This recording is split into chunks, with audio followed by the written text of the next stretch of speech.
Hello students, welcome to this class. আমি শুভ ঘোষ, তোমাদের science expert. আজকে আমরা নিয়ে চলে এসেছি সায়েন্সের আরও একটি দুর্দান্ত session, that is rest and motion. এই চ্যাপ্টারটি রেলের এনটিপিসির জন্য খুবই ইম্পর্ট্যান্ট একটি চ্যাপ্টার এবং এটি একটি খুবই কনসেপচুয়াল চ্যাপ্টার। সুতরাং তোমরা প্রত্যেকে চ্যাপ্টারটা ভালো করে বুঝবে। যে চ্যাপ্টারটা থেকে সব থেকে বেশি কোশ্চেন আসে সেই চ্যাপ্টারগুলো আমি এখানে করিয়ে দেবো। টাইম নষ্ট না করে চলো শুরু করা যাক। ফার্স্ট অফ অল আমরা জানবো কি হোয়াট ইজ রেস্ট। রেস্ট বলতে আমরা কি বুঝি? রেস্ট হচ্ছে পদার্থের বা যে কোনো অবজেক্টের একটা অবস্থা। কি রকম অবস্থা? স্থির অবস্থা। স্থির অবস্থা মানে হলো, আমরা যেটা বুঝি সেটা হলো তার পজিশন বা অবস্থান, বস্তুটার অবস্থান কখনোই টাইমের সাপেক্ষে পরিবর্তনশীল নয়। অর্থাৎ সময় অতিক্রম করে গেলেও বস্তুটার অবস্থানের কোনো পরিবর্তন হবে না। আমরা আমাদের চারপাশে, এখন আমরা যে বসে আছি, চারপাশে আমাদের খাট, টেবিল, চেয়ার, যেগুলোকে আমরা দেখতে পাই, গাছপালা, এই সমস্ত জিনিসগুলোকে আমরা কি বলি? রেস্ট বলি, বা body at rest. That means কি এগুলো টাইমের সাপেক্ষে কখনোই তাদের পজিশন চেঞ্জ করতে পারে না। সেই কথাটাই আমি ফার্স্টে লেখা আছে এবং পাশে একটি গ্রাফিক্যাল রিপ্রেজেন্টেশন আমি দিয়েছি, যেটা পরীক্ষার জন্য খুবই ইম্পর্টেন্ট। প্রত্যেকে গ্রাফিক্যাল রিপ্রেজেন্টেশনটা ভালো করে দেখবে। এটা গ্রাফ হলো, ওয়াই অ্যাক্সিসে আছে পজিশন এবং এক্স অ্যাক্সিসে আছে টাইম। এখানে আমি দেখানোর চেষ্টা করছি, তোমরা গ্রাফটা যদি ভালো করে লক্ষ্য করে দেখবে, টাইমের রেসপেক্টে এখানে টাইম 0, তারপরে টাইম যতই পেরিয়ে যাক না কেন, যে অবজেক্টটা আছে তার পজিশন কিন্তু একটা জায়গায় ফিক্সড আছে। 1 সেকেন্ড যদি টাইম হয়, আমি সেকেন্ড ইউনিটে দিই, তাহলে 1 সেকেন্ডে পজিশন যা, 2 সেকেন্ডেও পজিশন তাই, 3 সেকেন্ডেও তাই, 4 সেকেন্ডেও তাই। দ্যাট মিনস কি এই গ্রাফিক্যাল রিপ্রেজেন্টেশনটা কি শো করছে? যে উইথ রেসপেক্ট টু টাইম অবজেক্টের পজিশন সবসময় কি আছে? কনস্ট্যান্ট আছে। That is the body it at rest. পরীক্ষায় কোশ্চেন কিরকম দেয়? বলবে যে পজিশন টাইম লেখচিত্র বা গ্রাফে একটা রেস্টে থাকা অবজেক্টের গ্রাফটা কিরকম হবে, লেখচিত্রটা কিরকম হবে? অ্যান্সার হবে কি? টাইম অ্যাক্সিসের সাথে প্যারালাল। টাইম অ্যাক্সিসের সাথে প্যারালাল, এটা হলো অ্যান্সার। ঠিক আছে, এবার কথা হলো, এই ডেফিনেশনটাও আমরা প্রত্যেকেই জানি যে রেস্টে অবজেক্টটা থাকলে পজিশন আর টাইম, এটা কি হয়? পজিশন কখনো চেঞ্জ হয় না টাইমের সাপেক্ষে। কিন্তু এবার কিছু কিছু ফিজিক্সের এক্সট্রা ইনফরমেশন আমাদেরকে খেয়াল রাখতে হবে, যেটা আমি একবারে এখানে নোট করে দিয়েছি। নেক্সট যে পয়েন্টটা আছে প্রত্যেকে ভালো করে দেখবে, that is net force on the object will be 0।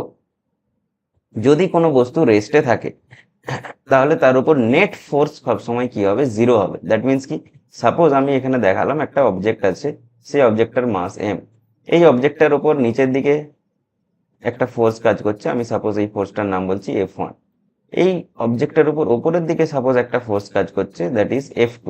ঠিক আছে, এবার কথা হচ্ছে এই বডিটাকে যদি আমি বলি রেস্টে আছে, দ্যাট মিনস কি অবশ্যই কি লিখতে হবে আমাকে? F1 is equal two F2। একটা অবজেক্টের উপর যতগুলো ফোর্স কাজ করে, যদি সাপোজ আমি দেখাই, এই দিক থেকে একটা ফোর্স কাজ করছে, এই থেকে একটা ফোর্স কাজ করছে, F3, F4, তাহলে আমাকে যদি বলতে হয় যে এই বস্তুটা রেস্টে আছে, তাহলে অবশ্যই বলতে হবে কি F3 is equal two F4। মানে কি উভয় দিকের যে ফোর্স গুলো সেগুলো একে অপরকে কি করবে?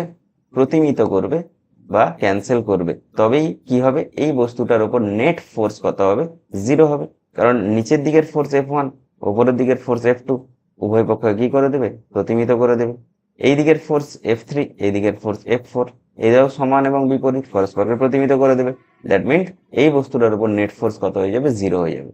তার মানে এই বস্তুটা কিসে থাকবে? তার মানে এই বস্তুটা রেস্টে থাকবে। ঠিক আছে, নেক্সট পয়েন্ট কি? যদি কোনো বস্তু রেস্টে থাকে, দ্যাট ভেলোসিটি উইল বি 0। তার ভেলোসিটি সবসময় কত হবে? 0 হবে, আমরা এটা জানি। তার পজিশন যদি সময়ের সাপেক্ষে পরিবর্তনশীল না হয়, তাহলে তার ভেলোসিটিও কখনো পরিবর্তনশীল হতে পারে না, বা ভেলোসিটি থাকবে না। সিম্পল কথা, ভেলোসিটি উইল বি 0। নেক্সট কথা হচ্ছে, আমরা জানি change in velocity with respect to time, that is called acceleration.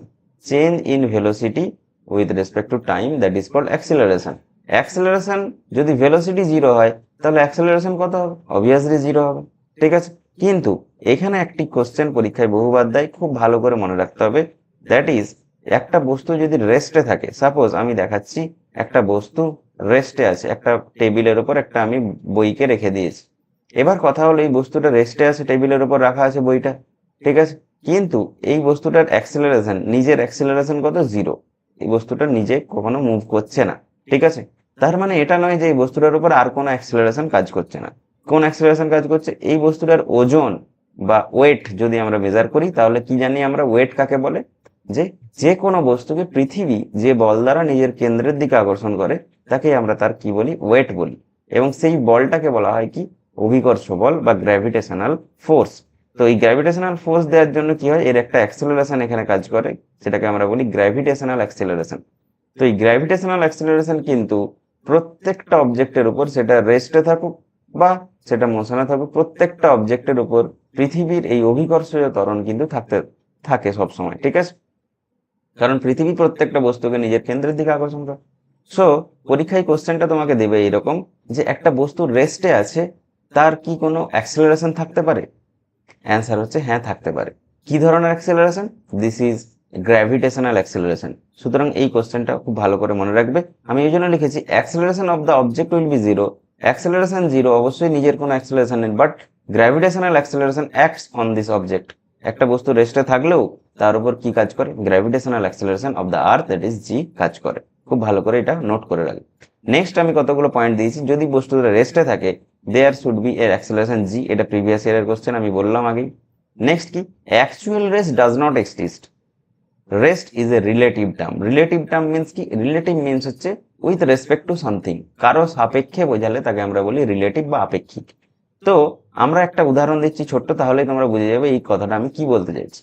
যেমন আমি যদি বলি যে আমি রেস্টে আছি, বা একটা টেবিল রেস্টে আছে, ঠিক আছে, কিন্তু আমরা যদি একটু আমাদের রেফারেন্স ফ্রেমটা চেঞ্জ করি, দ্যাট মিনস কি, আমরা যদি পৃথিবীর বাইরে থেকে টেবিলটাকে দেখি, আমি ঘরের মধ্যে টেবিলটাকে কি দেখছি, যে টেবিলটা কি আছে, রেস্টে আছে, ঠিক আছে।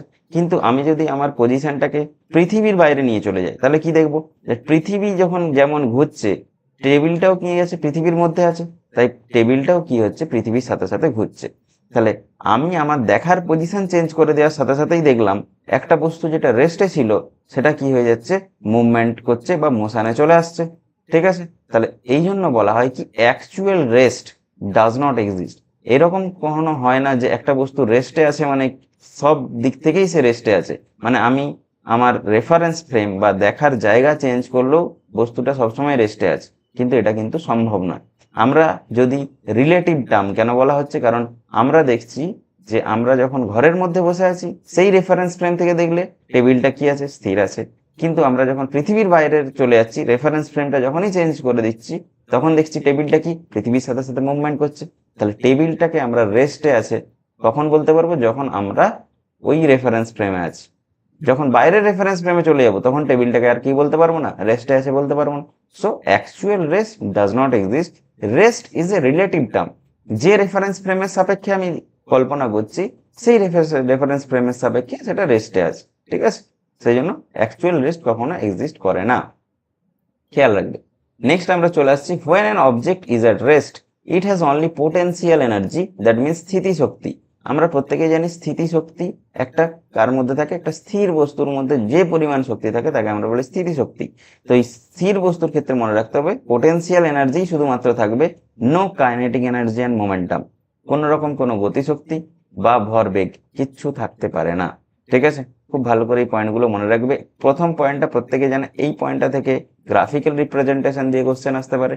বাকি যে পয়েন্টগুলো এগুলো থেকে ডিরেক্ট কোশ্চেন স্টেটমেন্ট ওয়াইজ আসতে পারে, খুব ভালো করে মনে রাখবে। এগুলো সব প্রত্যেকটাই পরীক্ষার স্টেটমেন্ট, খুব ভালো করে মনে রাখবে। নেক্সট স্লাইডে আমরা চলে আসছি, আমরা যেটা হলো মোশন। মোশন কাকে বলছে, মোশন বলছে যদি অবজেক্টের position with respect to time কি হতে থাকে, চেঞ্জ হতে থাকে, বারবার বারবার একটা অবজেক্ট তার পজিশন চেঞ্জ করে যাচ্ছে। একটা গাড়ি রাস্তা দিয়ে যাচ্ছে, এক্ষুনি যে সময় এখন যে টাইম সেখানে যে ছিল, কিছুক্ষণ পরে তার কি হয়ে যাবে, পজিশন চেঞ্জ হয়ে যাবে। তার গ্রাফিক্যাল রিপ্রেজেন্টেশনটা আমি কিরকম ভাবে দিয়েছি, এইরকম ভাবে, ঠিক আছে, এইরকম ভাবে দিয়েছি। Position with respect to time কি হচ্ছে দেখতে পাচ্ছ, চেঞ্জ হয়ে যাচ্ছে। জিরোতে জিরো ছিল, যখন পজিশন টাইম 1 হয়ে গেছে পজিশন কোথায় আছে, এখানে। যখন টাইম 2 হয়ে গেছে তখন পজিশন চলে এসছে এখানে। যখন টাইম 3 হয়ে গেছে তখন পজিশন চলে এসছে এখানে। তাহলে দেখতে পাচ্ছি উইথ রেসপেক্ট টু টাইম একটা অবজেক্টের পজিশন বারবার বারবার পরিবর্তন হচ্ছে, দ্যাট মিনস অবজেক্টটা কিসে আছে, মোশনে আছে, ঠিক আছে। এটা খুব সিম্পল অবজেক্ট। এরপরে চলে আসছে ফিজিক্সের কি কি জিনিস মনে রাখতে হবে মোশন পড়ার জন্য। প্রথমে আমরা বলি যেমন রেস্টে পড়েছিলাম, রেস্টে থাকবে একটা বস্তু কখন, যখন তার উপর নেট ফোর্স কি হবে, জিরো হবে। ঠিক আছে, একটা বস্তু যখন মোশনে থাকবে তখন তার উপর নেট ফোর্স কিন্তু নন জিরো হবে, মনে রাখবে। একটা বস্তু মোশনে তখনই থাকতে পারে যদি তার উপর একটা পার্টিকুলার ডিরেকশনে ফোর্স অ্যাপ্লাই হয়। যেমন আমি এখানে একটা ছবি দেখাচ্ছি, একটা এমভরের বস্তু রাখা আছে, এই বস্তুটার উপর উপরের দিকে একটা ফোর্স আছে F1 আর নিচের দিকে একটা ফোর্স আছে F2।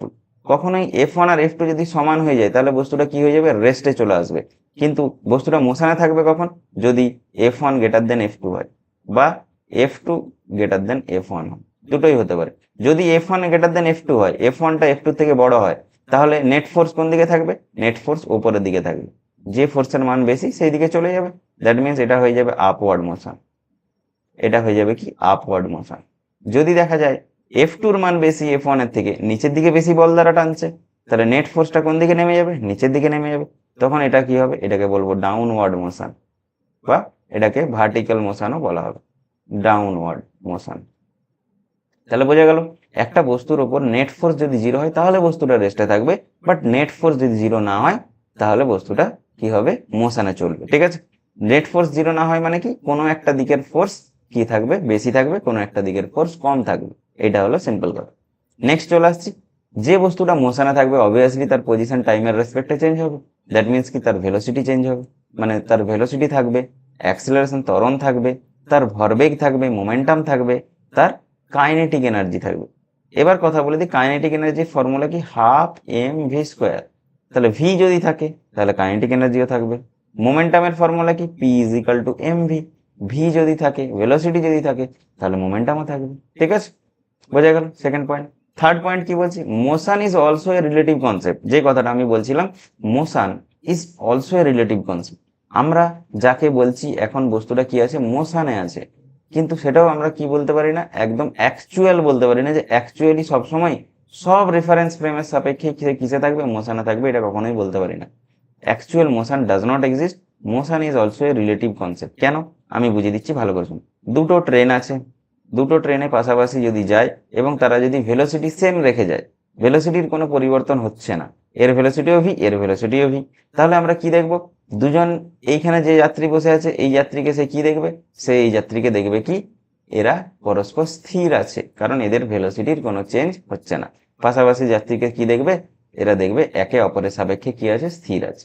ঠিক আছে, কিন্তু এরা কি আছে, মোশনে আছে। এবার কথা হচ্ছে, যে বাইরে থেকে দেখবে, প্ল্যাটফর্মে দাঁড়িয়ে থাকে কোনো ব্যক্তি যদি তাদেরকে দেখে, তাহলে দেখবে কি, তারা মোশনে আছে। তার মানে কি, motion is also relative concept. মোশনে যখন আছে, বাইরে থেকে যখন আমরা দেখছি এরা মোশনে আছে, কিন্তু ট্রেনের ভেতরে যে ব্যক্তিরা বসে আছে তারা কি দেখছে, একে অপরকে কি দেখছে, স্থির দেখছে। কথাটা বোঝা গেল। একই রকম ভাবে আরো যদি আমি উদাহরণ দিতে পারি, যে আমরা যে কোনো একটা অবজেক্টকে দেখছি মোশনে আছে, কিন্তু তার রেসপেক্টে সেই মোশনের সাপেক্ষে আমরা যদি সেম মোশনে যাই বা সেম ভেলোসিটি নিয়ে যাই, তাকে আমরা কি দেখবো, স্থির দেখবো। ঠিক আছে, তাহলে এই জিনিসটা, এই জন্য আমরা বলছি motion is also a relative concept. Actual motion বলে কিছু নেই। মানে কি, মানে যে কোনো ফ্রেমের রেসপেক্টে আমি একটা বস্তু মোশনে আছে, মানে তাকে যে কোনো ফ্রেমের রেসপেক্টেই দেখলে আমি যদি বলতে পারি যে সে মোশনে আছে, তাহলে বলবো অ্যাকচুয়াল মোশন আছে। কিন্তু আমরা দেখছি রেসপেক্টটা চেঞ্জ করে দিলে, বা পজিশন বা হচ্ছে রেফারেন্স ফ্রেম, সেটা যদি চেঞ্জ করে দিই, তাহলে দেখছি যেটা মোশনে আছে সেটা কখনো রেস্টে চলে আসে, যেটা রেস্টে আছে সেটা কখনো মোশনে চলে আসে। That means rest and motion both are relative concept. ঠিক আছে, এটা কখনো অ্যাকচুয়াল হতে পারে না।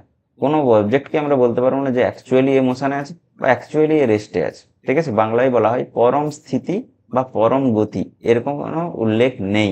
ঠিক আছে, মনে রাখবে। নেক্সট চলে আসছি কোথায়, টাইপস অফ মোশন। মোশনের কতগুলো টাইপ আমি এখানে দেখিয়েছি, that is linear motion. Linear motion কাকে বলে, যদি একটা অবজেক্টের মোশন একটা পার্টিকুলার ডিরেকশনে হয় তাকে আমরা লিনিয়ার মোশন বলবো। যেরকম যদি এই রকম ডিরেকশনে, ধর এক্স ডিরেকশনে হচ্ছে, সাপোজ এরকমও হতে পারে ভার্টিক্যাল ডিরেকশনে হচ্ছে, ওয়াই ডিরেকশনে হচ্ছে, এগুলোকে কি বলবো, ওয়ান ডাইমেনশনাল মোশন বা লিনিয়ার মোশন।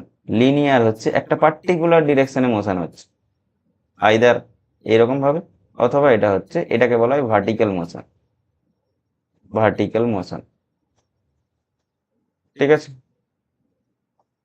লিনিয়ারলি যাচ্ছে, ভার্টিক্যালি যাচ্ছে, এটা one dimensional motion, vertical motion. Circular motion আমরা প্রত্যেকে জানি, যদি একটা সার্কুলার পাথে রোটেট করে, ঠিক আছে, তাহলে তাকে আমরা বলবো সার্কুলার মোশন। রোটেশনাল মোশন কি বলবো? Rotational motion is one type of circular motion. That means circular motion কার মধ্যে আসে? রোটেশনাল মোশনের মধ্যে আসে। যদি কোনো অবজেক্ট রোটেট করে সেটা সার্কুলার পাথেও রোটেট করতে পারে, যে কোনো পাথে রোটেট করতে পারে, দ্যাট ইজ রোটেশনাল মোশন। আর নেক্সট হচ্ছে কি oscillatory motion. Oscillatory motion means হচ্ছে টু অ্যান্ড ফ্রো মোশন, মনে রাখবে, to and fro motion. Oscillatory motion যদি টু অ্যান্ড ফ্রো মোশন হয়, কি জিনিসটা আমি একে দেখিয়ে দিচ্ছি, এটাকে এসএইচএম বা সিম্পল হারমোনিক মোশনও বলা হয়। যেমন আমরা দেখেছি সিম্পল পেন্ডুলাম, এখানে একটা পেন্ডুলামকে আমি আটকে দিলাম, এই সিম্পল পেন্ডুলামটাকে আমি যে কোনো একটা দিকে টেনে যদি ছেড়ে দিই, সাপোজ এদিকে টেনে ছেড়ে দিলাম, তাহলে পেন্ডুলামটা কি হবে, তার গতিটা কিরকম হবে, একবার এদিকে আসবে, আবার মিডিলে আসবে, আবার এদিকে যাবে। এই মোশনটাকে কি বলা হয়? Oscillatory motion. এবং এই যে এই বরাবর ঘুরছে টু অ্যান্ড ফ্রো, একই লাইন বরাবর ঘুরছে, এটাকে বলা হয় টু অ্যান্ড ফ্রো মোশন। ঠিক আছে, নেক্সট স্লাইডে চলে আসছি আমরা মোশনের ডিটেলসে। মোশন রিলেটেড কিছু টার্মস আমাদেরকে জানতে হবে, খুব ভালো করে বুঝতে হবে, তবেই কোনো বস্তুর মোশন আমরা কি করতে পারবো, এক্সিকিউট করতে পারবো বা মোশন সম্পর্কে কথা বলতে পারবো। মোশন রিলেটেড টার্মস এর মধ্যে ফার্স্ট যেটা আছে দ্যাট ইজ ডিসপ্লেসমেন্ট, এটাকে বাংলায় বলা হয় সরণ। আরেকটা আছে ডিস্টেন্স, এটাকে বাংলায় বলা হয় অতিক্রান্ত দূরত্ব। দুটো কিন্তু সিমিলার জিনিস নয়, পার্থক্য আছে। কি পার্থক্য আছে সেটা আমরা আলোচনা করছি। ডিসপ্লেসমেন্ট আর ডিস্টেন্স এর মধ্যে পার্থক্য কি? প্রথমে একটা ছবি আঁকি, আমাকে একটা টাস্ক দেওয়া হয়েছে কি আমাকে এ থেকে বি বিন্দুতে যেতে হবে, এ থেকে বি বিন্দুতে আমাকে যেতে হবে। এবার এ থেকে বি বিন্দুতে যাওয়ার জন্য আমার কাছে অনেকগুলো পাথ আছে, যেমন কি আমি এরকম ভাবে যেতে পারি, আমি এই রকম যেতে পারি, আমি এদিক থেকে যেতে পারি, অনেকগুলো পাথ আছে। কিন্তু আমাকে যদি বলে দেয় এ থেকে বি বিন্দুতে যাওয়ার সব থেকে শর্টেস্ট পাথ কোনটা, সব থেকে কম সময়ে কোন পাথের মধ্যে যেতে পারবো, that is answer this, that is the straight line. আমরা প্রত্যেকে জানি দুটো বিন্দুর মধ্যে সব থেকে ক্ষুদ্রতম দূরত্ব যেটা হয় সেটা হয় লম্ব দূরত্ব বা স্ট্রেট লাইন। ঠিক আছে, এই জন্য এ থেকে বিতে যাওয়ার জন্য অনেকগুলো রাস্তা থাকলেও আমরা কোনটাকে ডিসপ্লেসমেন্ট বলবো, যেটা হচ্ছে আমার লম্ব দূরত্ব বা পারপেন্ডিকুলার ডিস্টেন্স, যেটা স্ট্রেট লাইনে যে ডিস্টেন্সটা সেটাকে আমরা বলবো কি, সেটাকে আমরা বলবো displacement. This is called displacement S. ঠিক আছে, তাহলে ডিসপ্লেসমেন্ট কাকে বলছি? Sorry, the smallest distance. Displacement was also a distance, but the smallest distance, the smallest distance between 2 points. দুটো পয়েন্টের মধ্যে, দুটো বিন্দুর মধ্যে সব থেকে ক্ষুদ্রতম দূরত্বকে আমরা বলবো ডিসপ্লেসমেন্ট। আর ডিস্টেন্স কাকে বলবো? ডিস্টেন্স বলবো যে কোনো দূরত্ব, এনি ডিস্টেন্স বিটুইন 2 পয়েন্টস। দুটো পয়েন্টের মধ্যে যে কোনো ডিস্টেন্সকে আমরা কি বলবো, ডিস্টেন্স। যেমন যে ছবিটা আমি দেখালাম, এ থেকে বিতে আমি যদি যেতে চাই তাহলে কি করব, আমি এই রাস্তা দিয়ে চলে গেলাম, সেটাও ডিস্টেন্স। আমি এই সোজা রাস্তা দিয়ে চলে গেলাম, সেটাও ডিস্টেন্স। এটা দিয়ে চলে গেলাম, সেটাও ডিস্টেন্স। সবগুলোই ডিস্টেন্স। নেক্সট পয়েন্ট যেটা, সেটা হলো কি, এই ডিসপ্লেসমেন্ট যখন আমরা বার করতে চাইছি সরণ, তখন আমরা দেখতে পাচ্ছি স্মলেস্ট ডিস্টেন্সের কথা বলেছি, যে কোনো ডিস্টেন্সের কথা বলেনি। তার মানে আমরা একটা মনে রাখতে হবে যে এ থেকে বি বিন্দুতে যদি আমি যেতে চাই এবং সব থেকে শর্টেস্ট পাথে যেতে চাই, সব থেকে কম সময় যেতে চাই, তাহলে সেইটার যাওয়ার রাস্তা নিশ্চয়ই একটাই থাকবে, একটাই পার্টিকুলার ডিরেকশনে হবে। যে কোনো ডিরেকশনে গেলে নিশ্চয়ই আমি শর্টেস্ট পাথ অতিক্রম করতে পারবো না। দ্যাট মিনস কি, displacement itself has a direction. ডিসপ্লেসমেন্টের নিজস্ব একটা কি আছে, ডাইরেকশন আছে। আমাকে যদি একটা বিন্দু থেকে আরেকটা বিন্দুতে যাওয়ার ডাইরেকশন সঠিক না দেয়, তাহলে আমি কিন্তু শর্টেস্ট পাথে বা স্মলেস্ট পাথে পৌঁছাতে পারবো না। That means displacement is a vector quantity. যার পার্টিকুলার ডিরেকশন থাকে আর ভ্যালু থাকে তাদেরকে আমরা বলি vector quantity. So displacement is a vector quantity. ঠিক আছে, মনে রাখতে হবে, পরীক্ষায় কোশ্চেন দেয়। বাট ডিস্টেন্সের কথা যখন বলবো, তখন ডিস্টেন্স দেখছি যে কোনো দিকে গেলেই হবে, পার্টিকুলার কোনো দিক সিলেক্ট করা নেই। আমি যে কোনো দিকেই যাই, সেটা দৈর্ঘ্যটা মেপে নিলেই আমি কি পেয়ে যাবো, ডিস্টেন্স পেয়ে যাবো। So distance is a scalar quantity. এর কোনো পার্টিকুলার ডিরেকশন নেই, শুধুমাত্র কি আছে, এর ভ্যালু বা ম্যাগনিটিউড আছে। নাম্বার 3, দ্যাট ইজ কি, এই ডিসপ্লেসমেন্ট উইল বি জিরো বা can be zero. Displacement zero হতে পারে কি করে, আমরা একটা অবজেক্ট এ থেকে বিতে গেলাম, সাপোজ আমি দেখাচ্ছি 5 মিটার, আবার আমি কি করলাম, বি থেকে এতে চলে এলাম, তাহলেও ডিসপ্লেসমেন্ট কত, 5 মিটার। এবার কথা হলো ডিসপ্লেসমেন্ট এ থেকে বিতে যাওয়ার সময় যে ডিরেকশনে গেছি, বি থেকে এতে আসার সময় নিশ্চয়ই তার উল্টো ডিরেকশনে এসেছি। সেই জন্য কি করা হয়, যেহেতু এটা ডিরেকশনের উপর ডিপেন্ড করে, vector quantity, it depends on the direction, সেই জন্য আমরা কি করব, এটাকে যদি +5 লিখি, বি থেকে এতে আসার সময় এটাকে কি লিখতে হবে, -5। দ্যাট ইজ নেট ডিসপ্লেসমেন্ট কত হয়ে গেল, ডিসপ্লেসমেন্ট 0 হয়ে গেল। সো আমরা দেখালাম যে displacement can be 0, but distance can never be 0। Distance কখনো 0 হতে পারে না। আমি এখান থেকে যাত্রা শুরু করলে ডিস্টেন্স এখানে কত হবে, 5 + 5 দ্যাট ইজ 10। এখানে ডিস্টেন্স কত হবে, 10, কারণ শুধু ভ্যালুটা নেব, ডিরেকশন নেব না। ঠিক আছে, distance can never be 0, distance কখনো 0 হতে পারে না।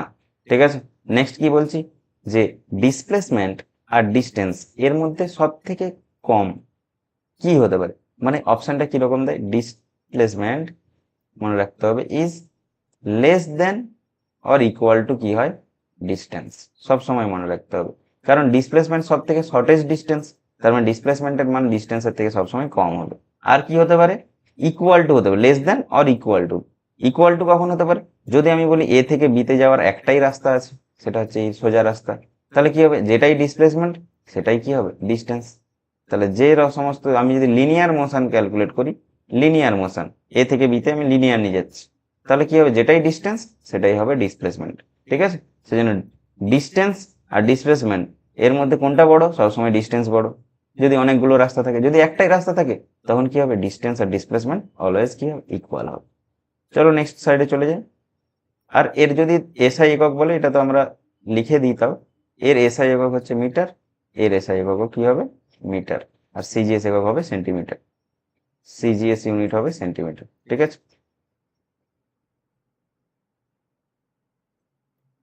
এরও সিজিএস ইউনিট হবে কি, সেন্টিমিটার। ঠিক আছে, নেক্সট চলে আসছে স্পিড। স্পিডকে বাংলায় বলা হয় দ্রুতি, কিছুই নয়, খুবই সহজ। স্পিডের ডেফিনেশন হচ্ছে কি, speed is equal two distance আপন টাইম,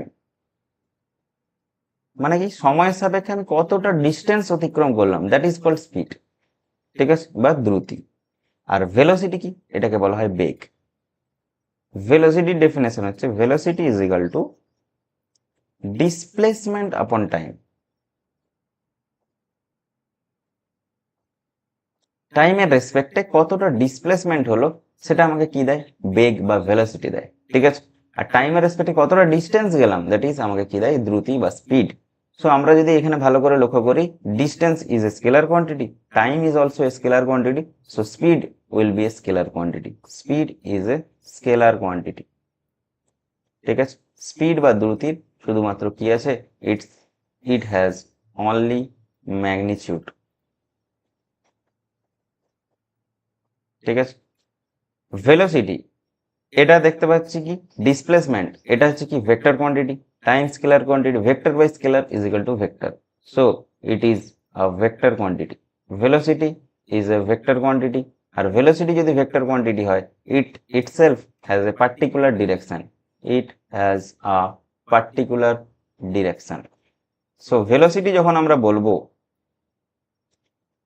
তখন আমাকে একটা পার্টিকুলার ডিরেকশন দিতে হবে। যেমন আমরা যদি বলি যে একটা ট্রেন 100 কিলোমিটার পার আওয়ার এই ভেলোসিটি নিয়ে আসছে, তাহলে এই 100 kilometre per hour, just example, এটার সাথে আমাকে কি দিতে হবে, ইস্ট বা ওয়েস্ট বা নর্থ বা সাউথ, যে কোনো একটা ডিরেকশন দিতে হবে। এই পুরো জিনিসটাকে আমরা কি বলবো, ভেলোসিটি। কিন্তু যদি বলি এখানে স্পিড কত, স্পিডের কথা যদি বলি, that is only magnitude, that is equal to কি, স্পিড কত, 100 কিলোমিটার পার আওয়ার, এটা হলো স্পিড। এই শুধু ম্যাগনিটিউডটা, ভেলোসিটির যে ম্যাগনিটিউডটা, সেটা that is equal to speed. আর ডিরেকশন যখন ইনক্লুড থাকবে, তখন আমরা তাকে বলবো কি, ভেলোসিটি। ঠিক আছে, এর এসআই ইউনিট কি হবে, এর এসআই ইউনিট হচ্ছে, ডিস্টেন্সের এসআই ইউনিট হচ্ছে মিটার, আর টাইমের এসআই ইউনিট হচ্ছে second, that is metre per second or metre second inverse. ঠিক আছে, আর এখানে একই রকম ভেলোসিটিরও সেম। তাহলে আমরা এখান থেকে কি বুঝলাম এই এক্সাম্পলটা থেকে, যে magnitude of velocity, magnitude means হচ্ছে মান, ম্যাগনিটিউড অফ ভেলোসিটি, ভেলোসিটির যে magnitude, that is equal to কি, স্পিড। এটাকে আমরা কি বলি, স্পিড। ঠিক আছে, নেক্সট স্লাইডে যাই। আমরা দেখতে পাচ্ছি ভেলোসিটির দুটো টাইপের আমাদেরকে পরীক্ষায় কোশ্চেন জিজ্ঞাসা করে, that is uniform velocity and non uniform velocity. Uniform velocity কি জিনিস, একটা গ্রাফিক্যাল রিপ্রেজেন্টেশন আমি দেখিয়েছি, তার আগে একটা ছোট্ট জিনিস বুঝে নিই, তারপর আমি দেখাচ্ছি সেটা কি। সাপোজ আমি এখান থেকে আমি এ থেকে গেলাম বিতে, বি থেকে গেলাম সিতে, সি থেকে গেলাম ডিতে। প্রত্যেকটা সময় আমি কত মিটার গেছি, আমি সাপোজ এ থেকে বিতে গেছি 10 মিটার, বি থেকে সিতে গেছি 10 মিটার, সি থেকে ডিতে গেছি 10 মিটার। এ থেকে বিতে যেতে আমার সময় লেগেছে 2 সেকেন্ড, বি থেকে সিতে যেতেও আমার সময় লেগেছে 2 সেকেন্ড, এবং সি থেকে ডিতে যেতেও আমার সময় লেগেছে 2 সেকেন্ড।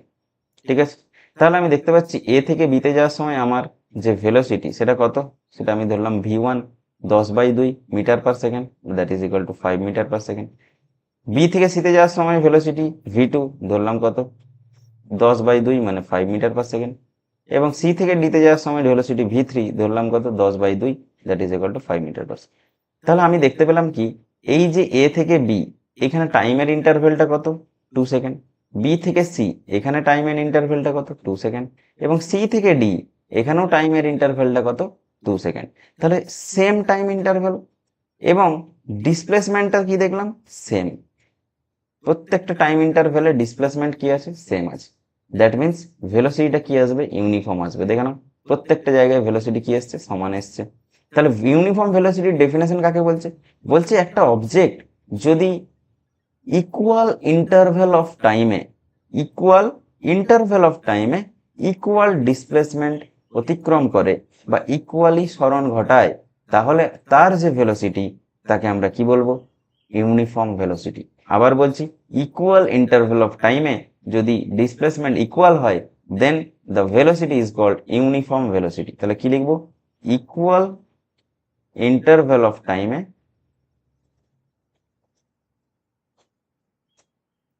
কি হবে, ইকুয়াল ইন্টারভেল অফ টাইম, এই ইকুয়াল ইন্টারভেল অফ টাইমে ইকুয়াল ডিসপ্লেসমেন্ট হবে, তাহলে আমরা তাকে কি বলবো, ইউনিফর্ম ভেলোসিটি।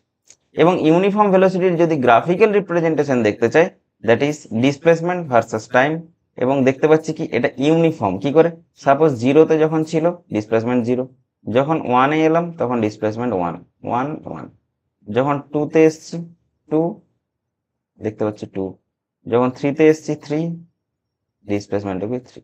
তাহলে ইকুয়াল ইন্টারভেল অফ টাইমে ডিসপ্লেসমেন্ট ইকুয়াল আছে, তাহলে আমরা তাকে বলবো ইউনিফর্ম ভেলোসিটি। এবার কথা হচ্ছে, ইউনিফর্ম ভেলোসিটি যদি হয়, প্রত্যেকে লক্ষ্য করবে প্রত্যেকটা জায়গায় ভেলোসিটি কি হবে, সমান হবে। প্রত্যেকটা জায়গায় ভেলোসিটি সমান হবে, ঠিক আছে, বোঝা গেছে। প্রত্যেকটা জায়গায় ভেলোসিটি যদি সমান হয়, তাহলে চেঞ্জ ইন ভেলোসিটি কি হবে, ইউনিফর্ম ভেলোসিটিতে আমরা দেখতে পাচ্ছি ভেলোসিটি সব জায়গায় কি আছে, সেম আছে, কনস্ট্যান্ট আছে। তাহলে চেঞ্জ ইন ভেলোসিটি এটা কত হবে, 0। কারণ আমরা জানি কি, প্রত্যেকটা জায়গায় এখানে যদি সাপোজ ভেলোসিটি ভি হয়, এখানেও ভি, এখানেও ভি, প্রত্যেকটা জায়গায় ভেলোসিটি যদি ভি হয়, তাহলে আমরা কি দেখতে পাচ্ছি, change in velocity final minus initial করলে কত আসবে, 0।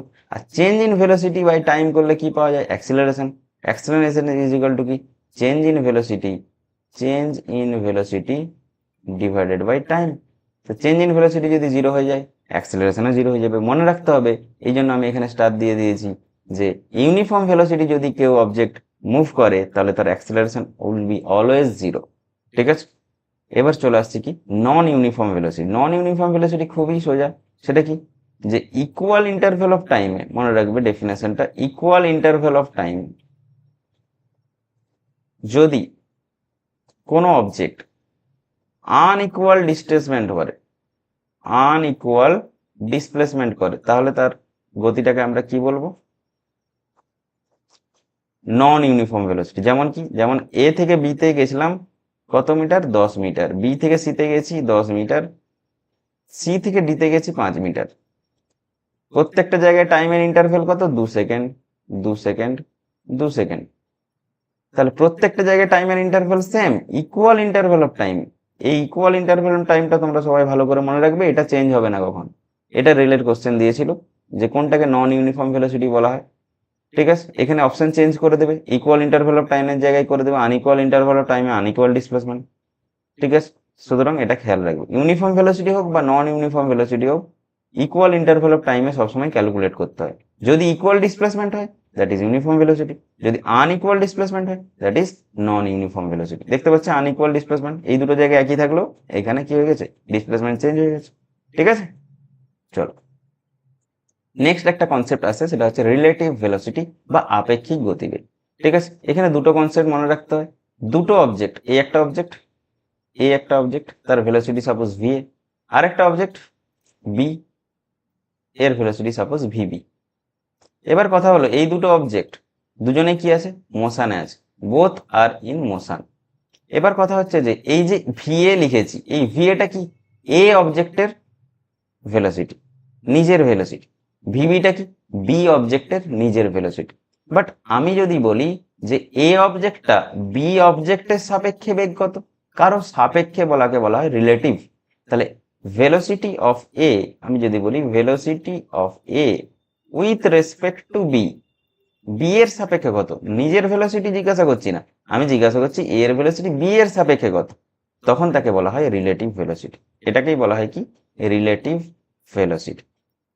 এটাকে আমি অন্যভাবেও লিখতে পারি, আমি লিখতে পারি ভেলোসিটি অফ বি, এরকমও লিখতে পারি velocity of B with respect two A, that is also relative velocity. ঠিক আছে, এবার কথা হলো কিভাবে এটা নির্বাচন করতে হয় না, রিলেটিভ ভেলোসিটির ক্ষেত্রে কনসেপ্ট হচ্ছে দুটো অবজেক্ট যদি সেম ডিরেকশনে থাকে তাহলে relative velocity VAB, VAB means কি, velocity of A with respect to B. ঠিক আছে, velocity of A with respect to B that is equal to VA minus VB. দুটো অবজেক্ট যদি সেম ডিরেকশনে থাকে, দুটো অবজেক্ট যদি সেম ডিরেকশনে থাকে তাহলে রিলেটিভ ভেলোসিটি কি হয়, রিলেটিভ ভেলোসিটি ডিক্রিজ করে, ওই জন্য নেগেটিভ। আর দুটো অবজেক্ট যদি অপোজিট ডিরেকশনে থাকে, এ এদিকে আছে, বি তার অপোজিট ডিরেকশনে যাচ্ছে, তাহলে কি হয়, রিলেটিভ ভেলোসিটি ইনক্রিজ করে, that is VA plus VB. দুটো অবজেক্ট যদি অপোজিট ডিরেকশনে থাকে রিলেটিভ ভেলোসিটি ইনক্রিজ করে, মনে রাখতে হবে অপোজিট ডিরেকশনে যদি থাকে তাহলে রিলেটিভ ভেলোসিটি কি করবে, ইনক্রিজ করবে, দ্যাট ইজ যোগ হয়ে যাবে। ঠিক আছে, নেক্সট আমরা চলে আসছি কি, আরেকটা এখান থেকে কোশ্চেন দেয়, সেটা হচ্ছে যে যে কোনো অবজেক্ট যখন মোশনে থাকে তখনই কি হবে, তার রিলেটিভ ভেলোসিটি দেখা যায়। যেমন হচ্ছে এখানে দেয় বৃষ্টির আপেক্ষিক বেগ, বৃষ্টির আপেক্ষিক বেগ, বৃষ্টির রিলেটিভ ভেলোসিটি কিরকম, সাপোজ বৃষ্টি কিরকম পড়ছে, বৃষ্টি পড়ছে উপর থেকে নিচের দিকে ডাউনওয়ার্ডস মোশন। এবার বৃষ্টি যখন উপর থেকে নিচের দিকে পড়ে তখন কিন্তু আমরা সোজা পড়তে দেখি, কিন্তু আমরা যদি কোনো বাইক চালাই বা সাইকেল চালাই তখন দেখি বৃষ্টির যে গতিটা সেটা আমাদের কিভাবে আসছে, সেটা আমার দিকে আসছে এইভাবে। দেখি এইটা কেন হয়, এই এই যে ডিরেকশনটা আমি দেখালাম এইভাবে মনে হয় এইভাবে আসে, কেন, এইটাকে বলা হয় বৃষ্টির রিলেটিভ ভেলোসিটি। কেন, এইখানে যদি একটা অবজেক্ট থাকে, সেই অবজেক্টের মোশন হচ্ছে এইদিকে, এইদিকে কার মোশন, অবজেক্টের মোশন, আমি এইদিকে সাপোজ যাচ্ছি, আর বৃষ্টির নিজের বেগ কত, রেনের ভেলোসিটি কোন দিকে, রেনের ভেলোসিটি এদিকে, তাহলে এই দিকে হচ্ছে অবজেক্টের মোশন হচ্ছে, আর রেনের মোশন কোন দিকে হচ্ছে, এদিকে হচ্ছে। এই জন্য এই দুটোর যে লব্ধি বা এই দুটোর যে রেজাল্টেন্ট সেটা কিরকম হয়, সেটা এই বরাবর হয়, এই দিস ইজ দ্য রেজাল্টেন্ট। এই রেজাল্টেন্টটাকেই কি বলা হয়, এই রেজাল্টেন্টটাকেই বলা হয় রিলেটিভ ভেলোসিটি অফ রেন বা বৃষ্টির আপেক্ষিক বেগ। ওই জন্য কি হয়, আমরা বৃষ্টিটা যখন আমরা মোশনে থাকি তখন বৃষ্টিটাকে এরকম সোজাসুজি লম্বাভাবে ভার্টিক্যালি পড়তে দেখি না, আমরা দেখি যে ওটা কিরকম ভাবে পড়ছে, ওটা এরকম একটা অ্যাঙ্গেলে পড়ছে।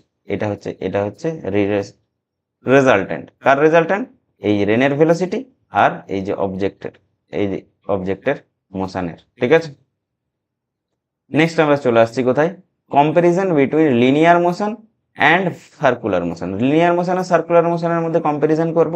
লিনিয়ার মোশন মানে ওয়ান ডাইমেনশনাল মোশন। ঠিক আছে, ওয়ান ডাইমেনশনাল মোশন আমরা কি নিই, প্রথমেই যেটা নেবো সেটা হচ্ছে লিনিয়ার ডিসপ্লেসমেন্ট, লিনিয়ার ডিসপ্লেসমেন্ট,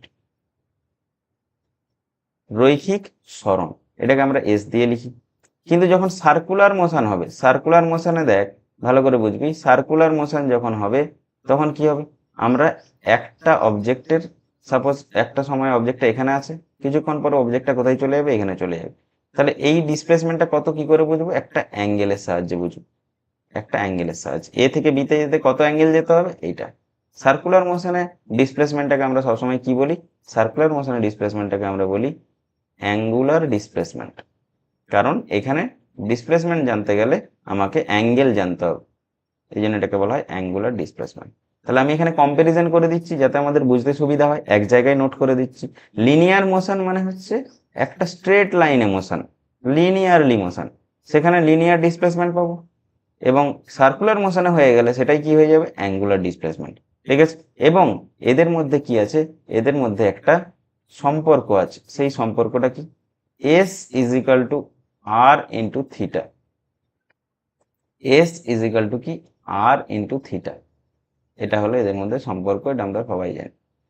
আর হচ্ছে এই সার্কুলার মোশনের রেডিয়াস, থিটা হচ্ছে অ্যাঙ্গুলার ডিসপ্লেসমেন্ট, এস হচ্ছে কোনটা, এইটা যেটা হচ্ছে সার্কুলার মোশনে আর্ক। ঠিক আছে, আর্ক যেটাকে বলছি। নেক্সট চলে আসছি কোথায়, নেক্সট চলে আসছি নাম্বার 2, দ্যাট ইজ ডিসপ্লেসমেন্ট যদি হয়ে যায় তারপরে ডিসপ্লেসমেন্টকে টাইম দিয়ে ভাগ করে দিলে কি পেয়ে যাবো, ভেলোসিটি। তাহলে আমরা সেকেন্ড যেটা চলে আসছি that is linear velocity. Linear velocity মানে রৈখিক বেগ, যেটাকে আমরা কি দিয়ে লিখি, ভি দিয়ে। সার্কুলার মোশনে কি পাবো, অ্যাঙ্গুলার ভেলোসিটি। কেন, angular displacement by time, angular velocity, কৌণিক বেগ। ঠিক আছে, এটাকে আমরা কি দিয়ে লিখবো, omega.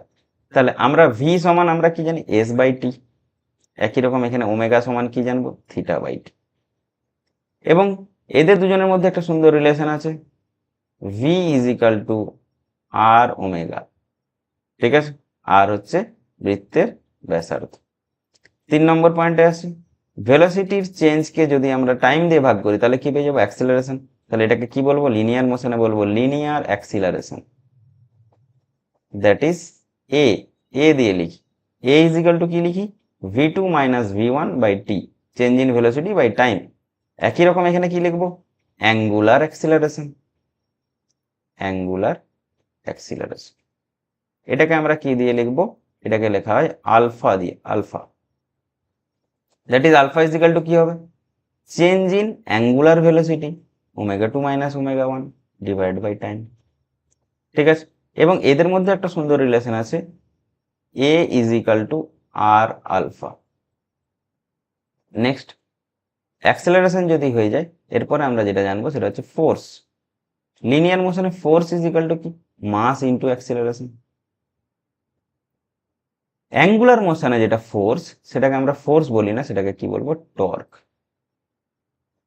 Torque, torque is equal to কি, ফোর্স ইন্টু ডিসপ্লেসমেন্ট, বল এবং বলের ক্রিয়ারেখার লম্ব দূরত্ব। ঠিক আছে, লিনিয়ার মোশনে যেটা ফোর্স, আমি এখানে ইকুয়েশন আর দেখাচ্ছি না, এফ দিয়ে দেখাচ্ছি, টর্ককে আমরা টাও দিয়ে লিখি। লিনিয়ার মোশনে যেটা ফোর্স, অ্যাঙ্গুলার মোশনে সেটাই কি, টর্ক। এটা ভালো করে মনে রাখি। এবং এদের মধ্যে যে রিলেশনটা আছে সেটা কি, সেটা হচ্ছে torque is equal to r cross F, r এর সঙ্গে এফ গুণ করলে যেটা পাবো সেটা হচ্ছে টর্ক। ঠিক আছে, এগুলো ভালো করে খেয়াল রাখতে হবে আমাদের। নেক্সট আমরা চলে আসছি equation of motion, most important. একটা লিনিয়ার মোশনে যখন আমরা কি জানতে চাই, কিছু ইনফরমেশন জানতে চাই, তখন তাকে আমরা কি বলি, ইকুয়েশন অফ মোশন জানতে হয়। মানে সাপোজ একটা অবজেক্ট এখান থেকে এখানে যাচ্ছে, সেই অবজেক্টটা এখান থেকে যাত্রা শুরু করলো টি ইজ ইকাল টু 0, তারপরে কিছু সময় পরে সে বিতে পৌঁছাবে, তারপরে সিতে পৌঁছাবে সাপোজ। কিন্তু এর মাঝখানে কোনো অবস্থায় যে কোনো টাইমে যদি আমি এর ডিসপ্লেসমেন্ট জানতে চাই, যদি আমি এর স্পিড জানতে চাই, যদি আমি এর ভেলোসিটি জানতে চাই, যদি অ্যাক্সেলারেশন জানতে চাই, তাহলে সেই ডেটাগুলো আমি কোথা থেকে পাবো, যে কোনো বিন্দুতে আমি যদি এই সমস্ত ডেটাগুলো জানতে চাই, মোশন রিলেটেড টার্মগুলো জানতে চাই, সেগুলো আমি কোথা থেকে পাবো, সেগুলো আমি পাবো এই ইকুয়েশন অফ মোশন থেকে। ইকুয়েশন অফ মোশনের অর্থ হলো যে কোনো মোশনের প্রত্যেকটা পয়েন্টে তার ভেলোসিটি কি, তার অ্যাক্সেলারেশন কি, তার ডিসপ্লেসমেন্ট কিরকম, প্রতিটা মোশন রিলেটেড যে টার্মগুলো পড়ালাম প্রত্যেকের সম্পর্কে ইনফরমেশন পাওয়া যায়, যার সাহায্যে তাকে আমরা বলি ইকুয়েশন অফ মোশন। ঠিক আছে, তো এখানে ইকুয়েশন অফ মোশনগুলো আমরা দেখব লিনিয়ার মোশনের ক্ষেত্রে, মনে রাখবো আমরা শুধুমাত্র লিনিয়ার মোশনের ক্ষেত্রে দেখব, কারণ লিনিয়ার মোশনটাই আমাদের সিলেবাসে আছে। তাহলে প্রথম কথা হচ্ছে এটা লিনিয়ার মোশনের ক্ষেত্রে দেখব, আর সেকেন্ড কথা হচ্ছে কনস্ট্যান্ট অ্যাক্সেলারেশনে দেখব। যে লিনিয়ার মোশনগুলো দেখব সেগুলো হচ্ছে কি কনস্ট্যান্ট অ্যাক্সেলারেশনে হবে বা ইউনিফর্ম অ্যাক্সেলারেশন হবে, মানে অ্যাক্সেলারেশন কখনো চেঞ্জ হবে না। ঠিক আছে, তো এখানে আমরা ইকুয়েশন অফ মোশন গুলো দেখাচ্ছি। ফার্স্ট যেটা দেখাচ্ছি that is equal to v is equal to u plus at. Number 2, S is equal to ut plus half এটি square. Number 3, that is v square is equal to u square plus 2as. And number 4, s nth nতম সেকেন্ডে অতিক্রান্ত দূরত্ব, that is equal to u plus half a into 2n minus 1. এবার কথা হলো ভালো করে বুঝবে, এই যে মোশনগুলো দেখেছি সবগুলোই কি এরকম লিনিয়ার মোশন এবং অ্যাক্সেলারেশন কি আছে কনস্ট্যান্ট। যেখানে v হচ্ছে কি, এখানে মনে রাখতে হবে v ইজ ইকুয়াল টু কি ফাইনাল ভেলোসিটি, ফাইনাল ভেলোসিটি অন্তিম বেগ। u ইজ ইকুয়াল টু কি ইনিশিয়াল ভেলোসিটি। s হলো কি ডিসপ্লেসমেন্ট এবং t হলো কি টাইম এবং a হলো কি অ্যাক্সেলারেশন, কনস্ট্যান্ট অ্যাক্সেলারেশন। এবার কথা হলো মনে রাখতে হবে এই যে ইকুয়েশন অফ মোশন গুলো দিলাম এগুলো কখন হবে, যদি অ্যাক্সিলারেটেড হয়, একটা পার্টিকেল যদি অ্যাক্সিলারেটেড হয় মানে ত্বরণে থাকে। যদি অবজেক্টটা কিসে থাকে, ডিসিলারেশনে থাকে মানে মন্দনে থাকে। মন্দন আর ত্বরণের মধ্যে পার্থক্য কি বলে দিই, ত্বরণ মানে হচ্ছে বেগ ক্রমশ বাড়তে থাকবে। মানে যদি একটা এক্সাম্পল দিই, একটা স্টেশনে ট্রেন কি হচ্ছে স্টেশন থেকে ছেড়ে বেরিয়ে যাচ্ছে, তা স্টেশন থেকে যখন ট্রেনটা ছেড়ে বেরিয়ে যাচ্ছে তার বেগ ক্রমশ বাড়তে থাকবে, দ্যাট ইজ তার মোশনটা হবে অ্যাক্সিলারেটেড মোশন। আর যদি আমরা বলি একটা স্টেশনে ট্রেন ঢুকছে, প্ল্যাটফর্মে ট্রেন ঢুকছে, তার মানে কি তার বেগটা সে আস্তে আস্তে কমিয়ে আনবে, তখন সেটাকে বলবো ডিসিলারেটেড মোশন বা মন্দন। ঠিক আছে, যদি এটা ত্বরণের ক্ষেত্রে হয় তাহলে ইকুয়েশন অফ মোশন ভ্যালিড হবে। যদি সেটা ডিসিলারেটেড মোশন হয়, মন্দনের ক্ষেত্রে হয়, তাহলে কি হবে, সিম্পল চেঞ্জ হবে, অ্যাক্সেলারেশনের জায়গায় কি হবে মাইনাস এ, কি হবে v is equal to U minus AT. 2 নম্বর কি হবে s is equal to UT minus half এটি স্কোয়ার। 3 নম্বরে কি হবে v square is equal to U square minus 2as, শুধু a এর জায়গায় মাইনাস এ বসবে। আর s nth is equal to U minus half a into 2n minus 1। ঠিক আছে, এগুলো গেল, এটা হচ্ছে ডিসিলারেটেড মোশন। আর একটা মোশনের ইকুয়েশন আমাদেরকে জিজ্ঞাসা করে, সেটা হচ্ছে ভার্টিক্যাল মোশন। সেই ভার্টিক্যাল মোশনও এক ধরনের লিনিয়ার মোশন আমি বলেছি। মানে কি, কোনো একটা অবজেক্টকে, একটা ঢিলকে ছাদ থেকে আমি ছুঁড়ে দিলাম নিচের দিকে, বা একটা ভূমি থেকে একটা বলকে উপরের দিকে ছুঁড়ে দিলাম, তাহলে এই যে মোশনটা তার ইকুয়েশন কিরকম হবে মনে রাখবে, এটাও হচ্ছে ভার্টিক্যাল মোশন নিচ থেকে উপরের দিকে, আর এটাও হচ্ছে ভার্টিক্যাল মোশন উপর থেকে নিচের দিকে। ঠিক আছে, এটা হচ্ছে আপওয়ার্ড মোশন, এটা হচ্ছে ডাউনওয়ার্ড মোশন। ঠিক আছে, একটা জিনিস এখানে খেয়াল রাখতে হবে, যখন কোনো বস্তু উপরের দিকে ছুঁড়ে দিই বা উপর থেকে নিচের দিকে পড়ে তখন তার নিজস্ব অ্যাক্সেলারেশন নিতে হয় না, তখন তার ইকুয়েশন অফ মোশন কোন অ্যাক্সেলারেশনে বেড়ায়, পৃথিবীর অ্যাক্সেলারেশন, পৃথিবীর অভিকর্ষজ ত্বরণ জিতে। মনে রাখতে হবে পৃথিবী সব বস্তুকে নিজের কেন্দ্রের দিকে আকর্ষণ করে, ওই জন্য যখন ডাউনওয়ার্ডস মোশন হবে তখন আমরা তাকে নেব প্লাস জি। যখন বস্তু উপর থেকে নিচের দিকে পড়বে তখন আমরা কি নেব প্লাস জি। কেন, কারণ হচ্ছে আমরা জানি যে পৃথিবী প্রত্যেকটা বস্তুকে তার নিজের কেন্দ্রের দিকে আকর্ষণ করে, নিচের দিকে টানে, ওই জন্য এদিক নিচের দিকের মোশনটা হলে প্লাস জি নেবো, আর উপরের দিকের মোশন হলে আমরা কি নেবো মাইনাস জি নেবো। ঠিক আছে, আর লিনিয়ার মোশন এইরকম যদি ফ্ল্যাট মোশন হয়, হরাইজন্টাল মোশন হয়, হরাইজন্টাল মোশনে আমরা কি নেবো ভি ইউ যেমন নিয়েছি, ঠিক আছে, কিন্তু এই ডিসপ্লেসমেন্ট এস এটা আমরা হরাইজন্টাল মোশনে নেবো। ঠিক আছে, হরাইজন্টাল মোশন। কিন্তু যখন ভার্টিক্যাল মোশন হবে তখন আর দূরত্ব নেব না, তখন আমরা বলবো উচ্চতা এইচ। কি বলবো, দূরত্বের জায়গায় আমরা কি বলবো এইচ।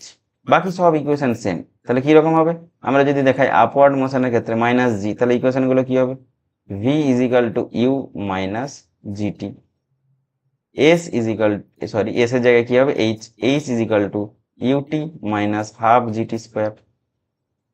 নাম্বার 3, ঠিক আছে, নাম্বার 3 কি হবে, V square is equal to U square minus 2gh। আর ডাউনওয়ার্ডস এর ক্ষেত্রে শুধু এগুলো জি এর জায়গায় প্লাস হয়ে যাবে। ঠিক আছে, এটা আমি এখানে একটু উপরে দেখিয়ে দিই, h is equal to UT minus half GT square. ঠিক আছে, নেক্সট আমরা চলে আসছি freely falling object. Freely falling object কাকে বলে, অবাধে পতনশীল বস্তু, এটাকে বাংলায় কি বলা হয়, অবাধে পতনশীল বস্তু। এই অবাধে পতনশীল বস্তুর ক্ষেত্রে মনে রাখতে হবে দুটো পয়েন্ট, যখন কোনো বস্তু কোনো বাধা ছাড়াই, ছাদ থেকে একটা বলকে ফেলে দিলাম, সেটা বায়ুর বাধা যদি মানে উপেক্ষা করি তাহলে বলতে পারবো সেটা বাধা ছাড়াই ভূমিতে এসে পড়ছে। মনে রাখতে হবে ফ্রিলি ফলিং অবজেক্ট যারাই হবে তারাই কি নিয়ে পড়ে, পৃথিবীর অভিকর্ষজ ত্বরণ নিয়ে পড়ে। ঠিক আছে, ফ্রিলি ফলিং অবজেক্ট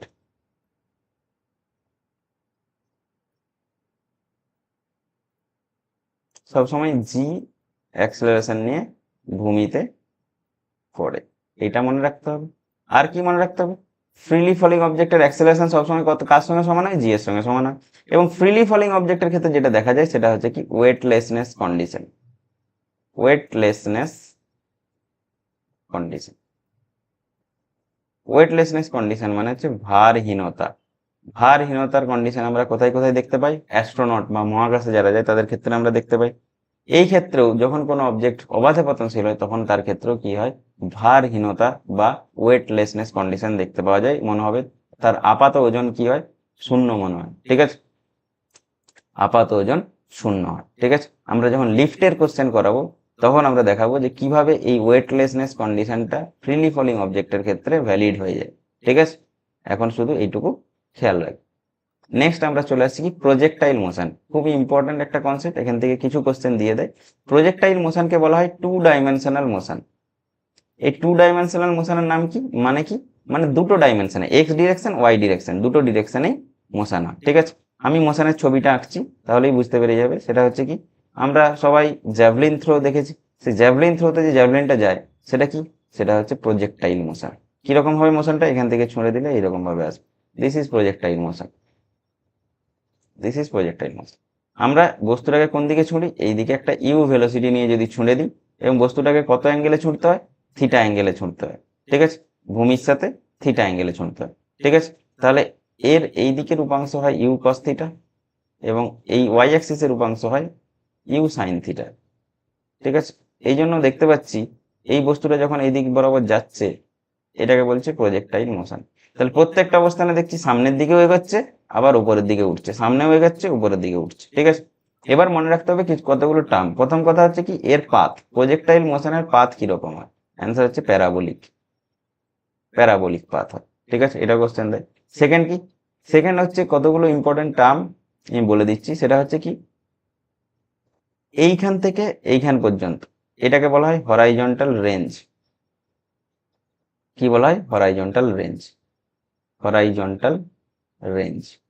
এই হরাইজন্টাল রেঞ্জটা পরীক্ষায় জিজ্ঞাসা করে কোন অ্যাঙ্গেলে ছুঁড়লে এই থিটার মান কত হলে হরাইজন্টাল রেঞ্জটা কি হয়, ম্যাক্সিমাম হয়। হরাইজন্টাল রেঞ্জ যেটাকে আমরা আর দিয়েছি সেটা ম্যাক্সিমাম হয় কখন, theta is equal two 45 degree, তাহলে কি হয়, ম্যাক্সিমাম কি হয়, রেঞ্জ হয়, ঠিক আছে। আচ্ছা, এই পজিশন থেকে এই পজিশন পর্যন্ত দূরত্বকে বলা হয় কি, ম্যাক্সিমাম হাইট, ম্যাক্সিমাম হাইট। এগুলোর প্রত্যেকটার ফর্মুলা আছে, ঠিক আছে। ম্যাক্সিমাম হাইট, ঠিক আছে, ম্যাক্সিমাম হাইট কি হয়, maximum height is equal to R max by 4, ঠিক আছে, মনে রাখতে হবে, ঠিক আছে। এই জিনিসগুলো মনে রাখলে চলবে। এইটা খুব ভালো করে মনে রাখতে হবে যে 45 ডিগ্রি অ্যাঙ্গেলে কোনো যদি প্রজেক্টাইলকে আমি ছুঁড়ি তাহলে তার রেঞ্জ বা হরাইজন্টাল রেঞ্জ মানে এই ভূমি বরাবর সব থেকে বেশি দূরত্ব যাবে। ওই জন্য জ্যাভলিন থ্রো যারা করে তাদের লক্ষ্যই থাকে কি 45 ডিগ্রি অ্যাঙ্গেলে ছোঁড়া, তাহলে সব থেকে ম্যাক্সিমাম দূরত্ব কভার করতে পারবে, ঠিক আছে। নেক্সট আমরা চলে আসছি লজ অফ মোশন সম্পর্কিত তথ্য, that is Newton's lodge of motion, ঠিক আছে। মোশন সম্পর্কে সব কথাই বলে দিয়েছি, শুধু লজ অফ মোশনটা কে নির্ণয় করেছে, নিউটন নির্ণয় করেছে। নিউটন তিনটে ল সবাই জানে। ফার্স্ট লতে কি কি কোশ্চেন আসে সেগুলো আমি লিখে দিচ্ছি। এই ফার্স্ট লটাকে বলা হয় ল অফ ইনার্সিয়া বা জাড্ডো, জাড্ডের সূত্র বলা হয়, বা ল অফ গ্যালিলিও। গ্যালিলিও প্রথম এটা বলেছিলেন বলে তার নাম অনুসারে এটাকে ল অফ গ্যালিলিও বলা হয়। আর এখান থেকে যে কোশ্চেন দেয় সেটা হচ্ছে কি ডেফিনেশন অফ ফোর্স, ফোর্সের সংজ্ঞা বা বলের সংজ্ঞা পাওয়া যায় কোথা থেকে, এই নিউটনের গতিসূত্র থেকে, ফার্স্ট ল থেকে, ঠিক আছে। সেকেন্ড ল থেকে কি পাওয়া যায়, সেকেন্ড ল থেকে হচ্ছে এটা মনে রাখতে হবে, এটা হচ্ছে কনজারভেশন অফ মোমেন্টাম, ঠিক আছে। এখানে কি বলা হয়, force is equal to rate of change of momentum, মোমেন্টামের চেঞ্জ, দ্যাট ইজ ফোর্স। টাইমের রেসপেক্টে মোমেন্টামের যে চেঞ্জ সেটাকেই বলা হয় কি ফোর্স। আর কি, force is equal to mass into acceleration. আর কি, magnitude of force, magnitude of force, ফোর্সের ম্যাগনিটিউড কোনটা, মাস ইন্টু অ্যাক্সেলারেশন। ফোর্সের ডেফিনেশন বললে ফার্স্ট ল, ম্যাগনিটিউড বললে সেকেন্ড ল। আর থার্ড ল থেকে কি পাওয়া যায়? Conservation of